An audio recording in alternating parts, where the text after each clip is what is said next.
સવારની સલામ, good morning, praise the lord. આજે ફરી એકવાર આપણે જીવતા ઈશ્વરની પ્રેઝન્સમાં નમી ગયા છે. હાલેલુયા. મારા માટે આ તક બહુ અમૂલ્ય છે, તમારા માટે પણ. હાલેલુયા. ચોક્કસ આપણા બધાના વિશ્વાસ પ્રમાણે છે, કેમ કે હું જ્યારે મારા ઘરમાં સવારમાં ઉઠું છું ત્યારે હું જોઉં છું કે મારા પિતા મારી પાસે રહ્યા નથી, પણ અમને આ તક આજે સવારે પણ મળી છે, મારા કુટુંબીજનોને મળી છે. અને એક સવારની શરૂઆત પ્રભુનો આભાર માનતા કરીએ છીએ. હાલેલુયા. દુઃખ સાથે નહીં, પણ પ્રભુની સ્તુતિ કરતા આભાર માનતા. હાલેલુયા.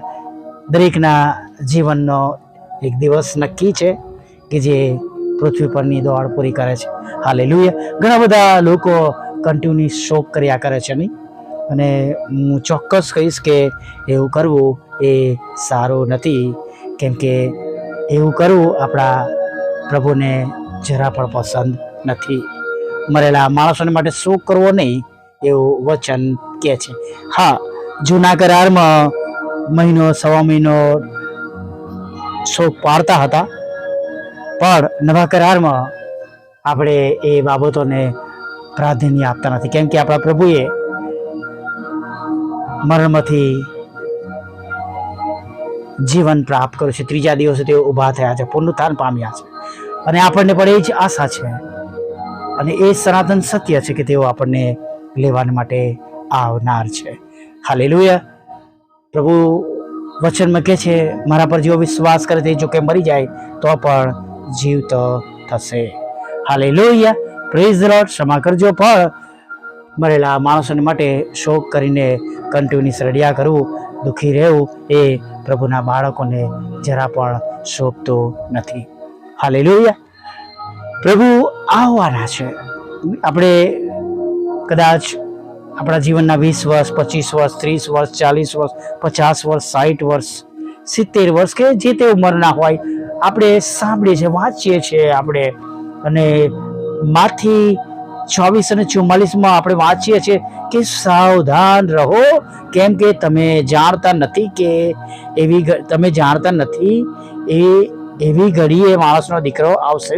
તમે જાણતા નથી એવી ઘડીએ માણસનો દીકરો આવશે. Praise the lord. અને ખચિત છે તેઓ આવવાના છે. એક માણસ જેને હૃદયની ગંભીર બીમારી હતી અને તે બહુ મૂંઝવણમાં પડી ગયો. તેણે એક મેગેઝિનમાં એક લેખ વાંચ્યો કે ઈસુ ખ્રિસ્ત 2000ની સાલમાં પૃથ્વી પર પાછા આવશે અને વિશ્વાસ કરનારા તેના લોકોને જીવતા સ્વર્ગમાં લઈ જશે.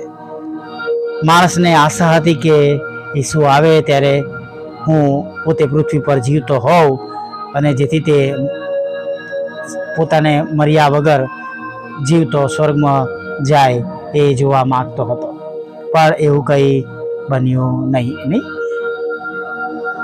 ઈસવીસન 1843માં વિલિયમ મિલર નામનો એક માણસ જેણે આગાહી કરી, ઈસુ ખ્રિસ્ત પાછા આવવાની ચોક્કસ મિનિટ સુદ્ધા હું જાણું છું. આથી માર્ચ માસની 21મી તારીખની મધ્યરાત્રે તેની વાત માનનારા એવા એક ટોળાને લઈને તે ઊંચા ટેકરા ઉપર તે પહોંચ્યો, પણ ઈસુ આવ્યા નહીં અને મિલર ખોટો પડ્યો. પ્રભુનું વચન તો કહે છે, પ્રભુ પોતે કહે છે કે એ ઘડી એ પણ કોઈ જાણતો, પિતા વગર કોઈ જાણતો નથી, ના કે પુત્ર કે ના આકાશના દૂતો. No one knows when Jesus Christ will come back, but that is sure that he will definitely come. That is sure. He will definitely come. મદ્રાસમાં એક લોરી બ્રધર કરીને થઈ ગયા, અને તેમણે પણ આગાહી કરી હતી, અને ઘણા બધા લોકો ગુજરાતમાં પણ નોકરી ધંધો છોડીને કુટુંબ સાથે મિસ્ટર બ્રધર લોરીની સાથે તેઓ દોરવાઈ ગયા, ભેગા મળ્યા, અને હમણાં ઈસુ ગગનમુત્રી આવશે અને આપણે બધા તેની સાથે તણાઈ જઈશું. એ રામ ઘણા દિવસો વીત્યા બાદ બધા નિરાશ થઈને ઘરે પાછા ફર્યા. બાઇબલના કેટલાક અભ્યાસી એવા વિદ્યાર્થીઓએ એક આગાહી કરી હતી કે ઇઝરાયલ પેલેસ્ટાઇનમાં તેનું રાજ્ય સ્થપાશે, ત્યાર પછી 40 વર્ષ બાદ ઈસુનું બીજું આગમન થશે. 1948માં ઇઝરાયલના રાજ્ય સ્થાપના થઈ ગઈ અને એ વાતને 40 વર્ષ વીતી ગયા પછી તેઓની આગાહી ખોટી પડી. હવે કેટલાક લોકો ઈસુના બીજા આગમનને ઈરાકના યુદ્ધ સાથે સાંકળે છે. ઈસુ આવવાની નવી તારીખ સમય આપે છે. આવા આગાહી કરનારા અનેક લોકો આવ્યા અને ગયા, પરંતુ તેમની આગાહી કદી સાચી પડી નથી અને આજે પણ નહીં પડે, કાલે પણ નહીં પડે અને ક્યારે પણ પડશે નહીં. કેમ કે બાપ સિવાય કોઈ એ જાણતું નથી, પુત્ર પણ નહીં. હાલેલુયા. માથી 24 અને 36મી કલમ. હાલેલુયા. પણ આપણે એટલું તો જાણીએ છીએ કે બીજા આગમન માટે આપણે તૈયાર રહીએ. અને જે બાબતો આપણે કરવાની છે, તે આ પ્રમાણે છે. તે પાછા આવશે, બરાબર? એ વિશ્વાસ આપણે રાખવાનો છે. તે પાછા આવશે અને એ આવવાના છે એ આપણે યાદ રાખીએ. બીજી બાબત, ક્યારે તે આવશે એ આપણે જાણતા નથી. ક્યારે આવશે જાણતા, આવવાના છે નક્કી છે, પણ ક્યારે વી ડોન્ટ નો. પહેલાના જમાનામાં મોબાઈલ નહોતા કે આવું ગૂગલ મેપ ને બધું હતું નહીં. જ્યારે સ્ટેશન પર પહોંચીએ આપણે અથવા બસની રાહ જોતા હોય તો આપણે જ્યાં સુધી ગાડી ના આવે ત્યાં સુધી આપણે ઊભા રહે. કોઈ સ્ટેશન પર ગાડી નજીકમાં આવે તો એવું કહેવાય કે ભાઈ અહીંયા આવી છે અને અનુમાન પ્રમાણે કહે કે ભાઈ અડધો કલાક લેટ છે, કલાક લેટ છે, 2 કલાક લેટ છે. પણ થોભીને રાહ જોવી પડતી હતી નહીં. અને આપણે પણ ક્યારે આવશે જાણતા નથી, પણ આવવાના છે. એટલે આપણે આપણી તૈયારીમાં કન્ટિન્યુઅસ આપણે લાગુ રહીએ. ઘણી વાર કહું છું, તૈયાર રહીએ, તૈયાર કરીએ અને તૈયાર થઈએ, તૈયાર કરીએ અને તૈયાર રહીએ. Praise the lord. પછી જે એક બાબત છે, આપણે બુદ્ધિપૂર્વક જીવીએ. જો આમ જેમ કે આ મિલર અને લોરી અને એવા ઘણા બધા લોકોએ જાત જાતના જે અભ્યાસીઓ હતા, વિદ્યાર્થીઓ હતા, બધાએ આગાહીઓ કરી અને પાછલા સમયમાં આવું બનશે. પ્રભુ શું કહે છે કે જો એ ત્યાં છે, અહીં છે, તહીં છે, કે એવી મારા વિશે પણ કે કહેશે પણ કે જે માણસના દીકરાનું કેવું હતું, વીજળી જેમ ચમકે છે ને એક છે બીજી છેડે દેખાય છે, એમ બધા જ લોકો જોશે. હાલેલુયા. બધા જ લોકો જોશે ગગનમાં. Praise the lord. એટલે આપણે ખોટી બાબતોમાં દોરવાય ના જઈએ, આપણે સાવધાન રહીએ અને જ્યારે તે આવે ત્યારે તેને મળવાના માટે તૈયાર હોઈએ. હાલેલુયા. આપણે આજથી એવી બધી બાબતો પડતી મૂકીએ કે જે પ્રભુના આવવાની રાહ જોવાથી આપણને દૂર લઈ જાય. એ કોઈ પણ બાબત હોઈ શકે છે. આપણો ગુસ્સો, નફરત, ઈર્ષા, અદેખાઈ, આપણા જગતના કામ ધંધા, જગતની ચિંતાઓ, જગતનો લોભ, મનોરંજન કે જગતના વ્યસનો, કોઈ પણ બાબત આપણે જાણતા નથી કે જે આપણને આપણા પ્રભુથી દૂર લઈ જાય. પ્રભુ આવી જાય અને આપણી જૂના જીવનમાં, આપણી કુટેવોમાં, આપણા વ્યભિચારમાં કે આપણા ખરાબ કામોમાં જે કઈ બાબતો હોય એમાં રચ્યા પચ્યા રહીએ અને પ્રભુ આવીને ચાલ્યા જાય. હા વાલા મિત્રો, કોઈને નવાઈ પણ લાગે, વ્યભિચાર પ્રભુ કહે છે જે આંખથી જોવે છે અને ખરાબ વિચારે છે એ પણ વ્યભિચાર કરે છે. અને આજે મોબાઈલ દ્વારા એવા પુષ્કળ વ્યભિચાર ચારે તરફ થાય છે, એવા વિડીયો જોવામાં આવે છે અને એવા કામોમાં કોઈ વ્યસ્ત હોય અને પ્રભુ આવીને ચાલ્યા જાય.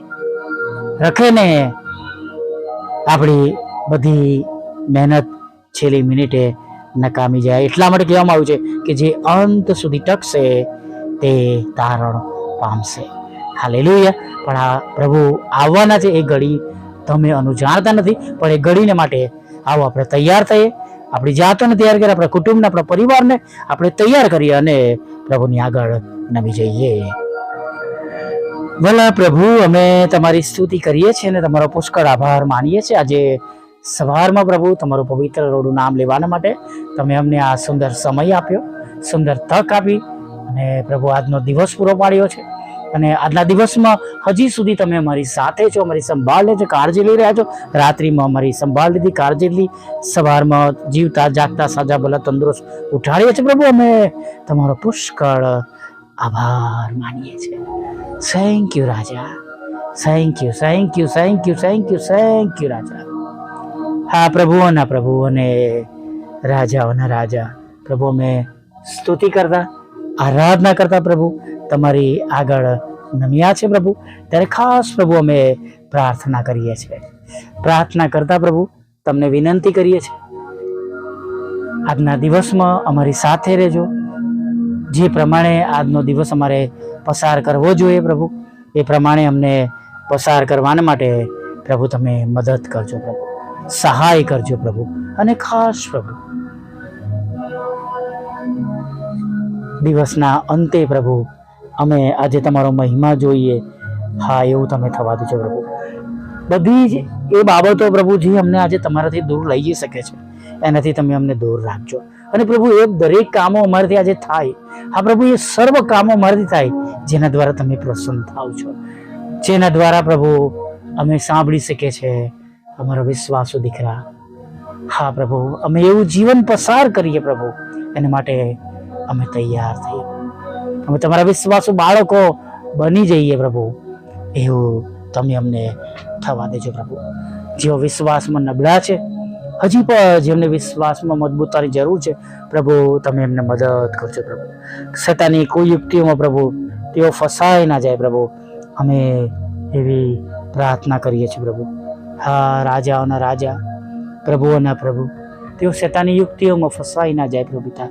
દારૂમાં, જુગારમાં, વ્યભિચારમાં પ્રભુ પિતા, જગતના ધનમાં, લોભ લાલચમાં પ્રભુ પિતા, અને જમીનોમાં પ્રભુ પિતા, અને પ્રભુ જે કઈ જગતની લપસણી બાબતો છે પ્રભુ, તમારા બાળકો એમાં પ્રભુ ખોવાઈ ના જાય પ્રભુ, એવું તમે થવા દેજો પ્રભુ. હા પ્રભુ બાપ, તમારા બાળકોનું તમે રક્ષણ કરજો પ્રભુ. દરેક ઘૂંટણ અમે, દરેક જીભ કબૂલ કરે પ્રભુ, તમે દેવના દીકરા છો પ્રભુ, એવું તમે થવા દેજો પ્રભુ પિતા. અમે જેટલા વિશ્વાસથી પ્રાર્થના કરી રહ્યા છો પ્રભુ, એટલા જ વિશ્વાસથી દરેક ઘૂંટણ અમે પ્રાર્થના કરે, તમારી ઓળખાણ મળે એવું થવા દો પ્રભુ. એના માટે પ્રભુ તમે અમારા બધાનો ભરપૂર ઉપયોગ કરો પ્રભુ પિતા. હા પ્રભુ અમારો ઉપયોગ કરો પ્રભુ પિતા, અને પ્રભુ અમારા દ્વારા, અમારી સેવાઓ દ્વારા પ્રભુ પિતા. હા પ્રભુ અમે જે સંદેશો આપીએ છીએ તેના દ્વારા પ્રભુ પિતા, અમારી પ્રાર્થના દ્વારા, અમારી નાની નાની સેવાઓ દ્વારા પ્રભુ પિતા. પ્રભુ ઘણા બધા લોકો તમારી પાસે આવે, તમારી ઓળખાણ મળે, વિશેષ પ્રભુ અમારા જીવનો દ્વારા ઘણા બધા લોકોને તમારી ઓળખાણ મળે પ્રભુ, એવું તમે થવા દેજો પ્રભુ. અત્યારે ખાસ અમે જ્યારે તમારી આગળ નમ્યા છે ત્યારે પ્રાર્થના કરીએ છીએ કે જેઓ દુઃખી છે, હતાશ છે, નિરાશ છે, ચિંતિત છે, જરૂરિયાતમાં છે પ્રભુ, તમે દરેકની સાથે રહેજો પ્રભુ, તેમની મદદ કરજો પ્રભુ. જો તેમને જોબની જરૂર છે પ્રભુ, તો તમે તેમને જોબ આપજો. જો તેમને બિઝનેસના પ્રશ્નો છે તો પ્રભુ તમે દૂર કરજો. જો તેઓ ગંભીર રીતે માદા થયેલા છે તો તમે તેમને સાજાપણું આપજો. જો તેમને નાણાંની જરૂર છે પ્રભુ, તમે નાણાં આપજો પ્રભુ. તેમને લગ્નના આશીર્વાદની જરૂર છે તો પ્રભુ લગ્નનો આશીર્વાદ આપજો. તેમને બાળકધનના આશીર્વાદની જરૂર છે તો તમે બાળકધનના આશીર્વાદથી તમે તેમને ભરી દો પ્રભુ. હા પ્રભુ તેમના આયોજનો પ્રભુ, જો વિદેશ જવાના છે પ્રભુ, ભણવાના માટે છે પ્રભુ પિતા, કુટુંબ અને પરિવાર સાથે પ્રભુ વિદેશમાં સ્થાયી થવાના માટેના છે પ્રભુ પિતા, કે પ્રભુ તેઓને નોકરી કરવા માટેના છે પ્રભુ, જે કંઈ આયોજનો તેમના છે પ્રભુ, એ આયોજનો તમારા નામમાં પ્રભુ આશીર્વાદિત થાય પ્રભુ. અમે અને આશીર્વાદિત થાય અને સફળ થાય એવી અમે પ્રાર્થના કરીએ છીએ પ્રભુ. હા ઘણા બધા લોકો એવા છે પ્રભુ જેમના પર ખોટા તોમતો મૂકવામાં આવે છે, ખોટા કોર્ટ કેસ છે પ્રભુ, FIR છે પ્રભુ પિતા, બધાને પ્રભુ તમે દૂર કરજો, અમે એવી પ્રાર્થના કરીએ છીએ. હા અબા બાપ, પ્રભુઓના પ્રભુ અને રાજાઓના રાજા, અમે ખાસ પ્રભુ તમારી આગળ નમ્યા છે પ્રભુ. ત્યારે વિધુરો, વિધવા બહેનો, અનાથોની સાથે રહેજો. મન બુદ્ધિના લોકો, માનસિક રોગીઓ અને વિકલાંગોની પણ પ્રભુ તમે સાથે રહેજો, એવી અમે પ્રાર્થના કરીએ છીએ પ્રભુ પિતા. હા પ્રભુ અમારી સેવાઓને આશીર્વાદિત કરજો, અમારા હાથના કામોને સફળ કરજો પ્રભુ પિતા. તમે જાણો છો અમારી જરૂરિયાતો, અમારી મુશ્કેલીઓ, અમારી ચિંતા તમારાથી કંઈ પણ અજાણ નથી. ત્યારે તમે જેમ જાણો છો એમ તમારી મોટી કૃપા કરુણા અમારા પર થવા દેજો પ્રભુ. નદીની પાસે રોપાયેલા ઝાડ જેવા બનાવજો, ઉછીનું આપનાર બનાવજો, શીર બનાવજો ને આશીર્વાદના જરાઓ પ્રભુ અમારા ઘરમાં ફૂટી નીકળે પ્રભુ પિતા, સતત જર્યા કરે પ્રભુ, એવી અમે પ્રાર્થના કરીએ છીએ પ્રભુ. જે 3 બાબતો પ્રભુ મિનિસ્ટ્રી તરીકે પ્રભુ અમે તમારી પાસે માગી છે પ્રભુ, એ બાબતોને પણ પ્રભુ તમારી આગળ યોગેશની જેમ પ્રાર્થના સાંભળી એને જવાબ આપ્યો પ્રભુ, એમ એવી પ્રાર્થના એ પણ અમારી પ્રાર્થના તમારી આગળ માન્ય થાય એવી અમે વિનંતી કરીએ છીએ પ્રભુ. અમારે આજની નાની જે કંઈ અમારી નાની સેવાઓ પ્રભુ તમારી આગળ અત્યારે પ્રભુ અમે કરી રહ્યા છીએ ને આશીર્વાદિત કરજો, એના દ્વારા તમે મહિમા પામજો. દિવસનો ખોરાક, વસ્ત્ર, અન્ન, પાણી આપજો પ્રભુ પિતા.